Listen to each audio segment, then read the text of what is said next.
Hello and welcome to the NHL Best Bets. Yesterday we had only 4 games and we picked two of those. Montreal played in Edmonton. They played whole game while Edmonton was playing only last 2 minutes of the game, and the result was 4-3 win by Montreal. So home team was somehow focusing to something else than a game for first 58 minutes and then started to play last 2 minutes where they scored twice without the goalie. But Montreal was this time better, and Edmonton was for whatever reason sleeping for first part of the game. And then Nashville, Chicago, bit different game than predicted. Nashville was leading the game in third period 4-1. That was still good for our under pick, but then they stopped playing and Chicago scored 3 times, equalized the game and won in overtime. So that's another example of the games that you need to play not only 41 minutes but 60 minutes. Tommy, you don't like red like anyone else in the betting, but any comments on your side? Yeah, I still have 98 chances to get the under right between Chicago and Nashville. It did look quite okay for 2 periods, of course. Then in the third, I don't know what happened with Nashville Predators. Very unlikely collapse from that team that usually is very good in playing. When they are leading, they can hold on to their leads. But this time, Chicago probably gave all in that phase. 10 minutes left in the game, and some would say 10 minutes left in the season, but now they have taken the victory over Nashville, 1 more point, and they are still in the fight for the playoffs. So a difficult game for Nashville in that regard. Pretty disappointing over as well. It did look like it might have been 1-3 until the end, until the third period hit in. So I would, again, let's do this as long as we get into the green with these unders, if these good goaltenders keep on playing and the teams won't change that much. Let's see. They're not going to be facing this year in the playoffs for sure, but maybe in the coming years, these teams might actually make the playoffs as well. But the other game in Edmonton was a bit difficult one for the home team. They were not very good at any point of the game. In the end, of course, they scored 2 goals and then came into the game, but that was more for the passivity of Canadians rather than the good performance from Oilers. So Canadians played a much better, solid, balanced game, and that's the way that they can beat these teams. They shut down Connor McDavid and especially Leon Draisaitl now in the second line completely. So it was a good effort defensively from the Canadians, and they did score from their chances that were not so many, but they managed to score 4 goals. So usually you're able to win with 4 goals against the Edmonton Oilers. Yeah, Edmonton top line was bit shaky. There were some giveaways, and Montreal surprisingly well scored out of those. But let's see how Montreal will perform, because it looks like they have now secured a playoff spot. These Calgary or Vancouver looks like won't have any chance to reach Montreal, even though they are not playing extremely well. Yeah, I do think that Montreal now has the confidence to go and take the playoff spot. It's very difficult for Vancouver with a lot of games. They have no rest. They have to keep winning all the time, and that's already physically and mentally really hard place, because one loss at the wrong time and you're completely out. So they have their knife on their throat for the rest of the season, as do Calgary Flames, and especially Flames have been so disappointing that I don't see them challenging this time. But how about these two other interesting divisions from the playoff point of view? We have Central Division, where 3 teams are clearly already qualified to the playoffs, but then we have Nashville and Dallas and maybe Chicago, like you said, fighting for the last spot. So what kind of numbers our simulations in season futures currently provide? Yeah, in the simulations, it is Dallas Stars to take the playoff spot in that division, which is a bit surprising. We haven't been rating them very high all along the season, but they have now performed a lot better than in the early days. So they are the favorites to go according to the simulations. It is not very clear all of it because the simulations show about the same percentage, 30% for Nashville and Dallas. But I do think that Dallas has the better chance to go to the playoffs, and Chicago doesn't have a chance according to the simulations. The percentages are single digits here. So I do think that the simulations are pretty much correct in assessing the strength of these teams. Dallas is the best team. Nashville comes in good second, and Chicago is lacking a bit, and they do need to, like, similar situation as in the Northern Division for Calgary and Vancouver. Chicago does need to win a lot of these games against their better teams, so that's not something that the simulations think will happen. So I do think Dallas is the front runner in this contest. Nashville will face Chicago once more, and then they have Florida twice, Carolina twice, Columbus twice, and one game against Dallas rest of the season. So they have only 8 games left right now, while Dallas have a few more games.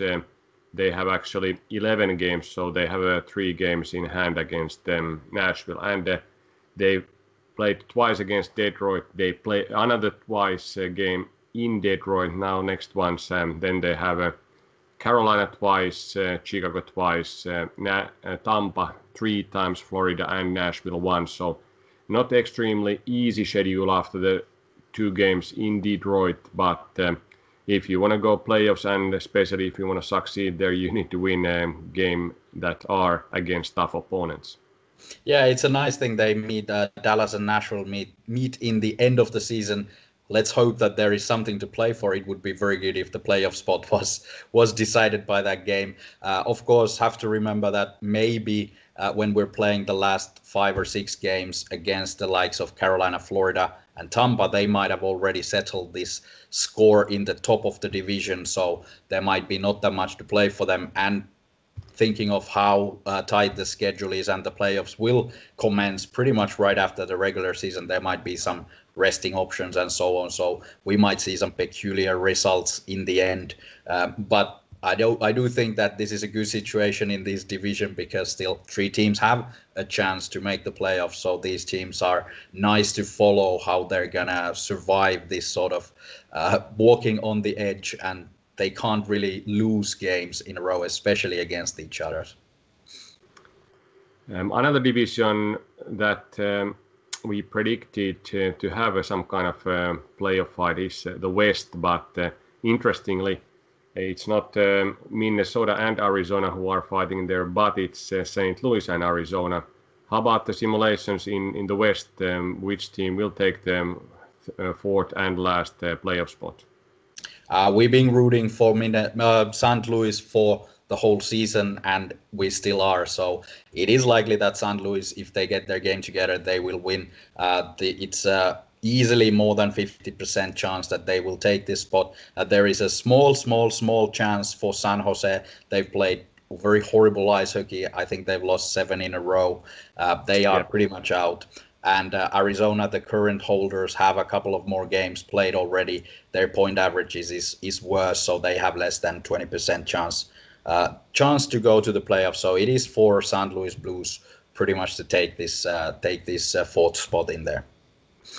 When we take a look at schedule, St. Louis has 2 games against Colorado, then altogether 5 games against Minnesota, twice in Vegas, and then let's say easier games twice against Anaheim and 1 game in Staples Center against Kings. So not very easy schedule if we think Minnesota, Colorado, and Vegas are currently better teams. So more than half of their remaining schedule is against these teams. While Arizona, they have 4 games against San Jose that can of course play well, but can be a team of 7 losing games as well. And then twice against Vegas and 3 times against Los Angeles. So maybe a bit easier schedule there, but not so many games left as St. Louis. Yeah, I do think that the schedule, of course, it matters, but if you want to push for the playoffs, you do have to beat your betters as well. So this is something that I see St. Louis, and the simulations agree with me. I see St. Louis rather beating these top teams than Arizona getting all the points that they need. So I think this is for St. Louis. Interestingly, I actually skipped a row here. Also, Los Angeles Kings are still in the contest according to the simulations. The rest of the percentages go for the Kings. They are 1 point behind San Jose, but they have 3 games in hand. So because of those games, I do think that the simulations give them very small chance to the playoffs, but still in there. But I can pretty much promise that there will be no playoffs in California this season in the NHL. Yeah, Kings, they are 4 games behind, 4 games less compared to Arizona and are only 5 points. So if they win all those 4, they are 3 points ahead, but they are not maybe achieving that this time. So we still need to just remember the 2014 season and wear our Stanley Cup hats and think that maybe within next 3 years there would be 10-year anniversary of this Stanley Cup and then some kind of competitiveness by this Kings team. Yeah, that seems to be the circle of life in the NHL, that it's about 10 years that you have to use for rebuilding. So I don't think Kings do really even want to push for the playoffs. It's better for them to get their good draft picks and start sort of retooling this current roster they have. So I don't think they will be putting any sort of all-in effort in the rest of the games. Tonight there is a bit more games compared to last night. We have here the selection of the picks.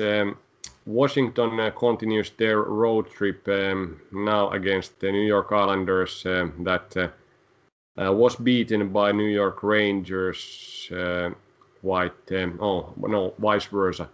Islanders beat Rangers quite heavily. But now Washington has good value for this game, plus 116 odds, and our simulation indicate more like 50-50 game there. Then other game in Northern Division, Scotia North Division, Toronto plays in Winnipeg, and both teams have strong offenses and of course, depending a little bit who are the goalies, especially in Toronto, they have had 5 different goaltenders this season, and they've lost last 5 games. So they are living by their offense, and they need to get that going if they want to win games. Over 6 goals plus 114 odds is over 60% probability based on the simulations. Yeah, we're going with a bit of a risky picks this time, but according to the simulations, there is nice value. In the East, 2 of the best teams at the moment, New York Islanders, Washington Capitals. It is a coin flip of a game. Islanders at home have been playing really well. On the other hand, they lost to Boston twice in a row on the road. So it's a team that can do either things. The way they play is better suited to the home ice. But then if Washington Capitals do want to show that they are no pushovers, they are the team that is to beat in this division. I do think they're going to compete and forget about those little bit lousy losses they've had for Buffalo, for example, where they didn't really play through the game. So this game is going to last at least 60 minutes, maybe more, and it's going to be a very tight affair with, let's hope, with great entertainment as well. In the simulations, we have Washington for 51%, so they are both favored in money line and side value when the odds were in the positive for plus 116. So good value for a slightly better team, but of course the home advantage turns it a little bit towards Islanders. But let's go with the Capitals. Great value there. And then pretty much completely different kind of matchup in the North. Winnipeg Jets, Toronto Maple Leafs. Both teams, the top teams of the division, no worries there. But Toronto has now lost a lot of games, 5 games I think in a row. They've been struggling mightily in all aspects of the game. I do think that this is partly due to their change to a little bit more defensive ways, trying to play a little bit more of aggressive physical ice hockey, which is not their sort of a strong suit, but it is a training for the playoffs. But when they face Winnipeg Jets, especially on the road, they will go all out attack against this team because they know that Winnipeg defensively is not that good. And when Winnipeg goes in this sort of under pressure, they will probably start making mistakes. They still have a good offense, so I do think it's a lot of goals scored. And let's hope also for the entertainment that we've been looking for between these two teams. Especially Toronto needs to do a lot better, and the playoffs are approaching, so the offense needs to get going. In the simulations, we have 60%. Actually 61% going over 6 goals. So let's hope for a complete fireworks in Manitoba. And when we take a look of the historical stats this season, there is more games going 6 goals or more than under 6 goals. So that is one statistics to keep in mind when we have been beating the unders many times, but now it's good to pick over here and there, as well as the Washington New York Islanders matchup in the history. Before this season, last 3 seasons, they have faced quite a few times, 17 games. But on the road, Washington has won 75% of those games, so they have dominated very surprisingly New York Islanders. That is well known their strong home stance, but Washington has been a nightmare matchup for Barry Trotz, maybe because of his history, but maybe for some other reasons. And we naturally hope that this kind of 75% win percentage for Washington continues tonight. Yeah, it might be the ghost of Barry Trotz still lingering somewhere in Washington, that they know how to beat New York Islanders in their home ice. Of course, this season, both games have gone to New York Islanders, so I do think that Washington have a nice little aggression there because they want to win on the road. This might be easily the top matchup in the playoffs of this division as well, so there could be a little bit of this maybe unnecessary roughness also seen. So let's see how this works out. Yeah, it's interesting night of the games. We selected East and North, where top teams are meeting each other. Then also in Central Division, Carolina and Florida, which are currently top 2 teams, are facing each other. So very good night of hockey, and we naturally follow all these games in very detailed and come back tomorrow with a razor sharp analysis of the games. Yeah, and lots of green to show. See you tomorrow. See you tomorrow.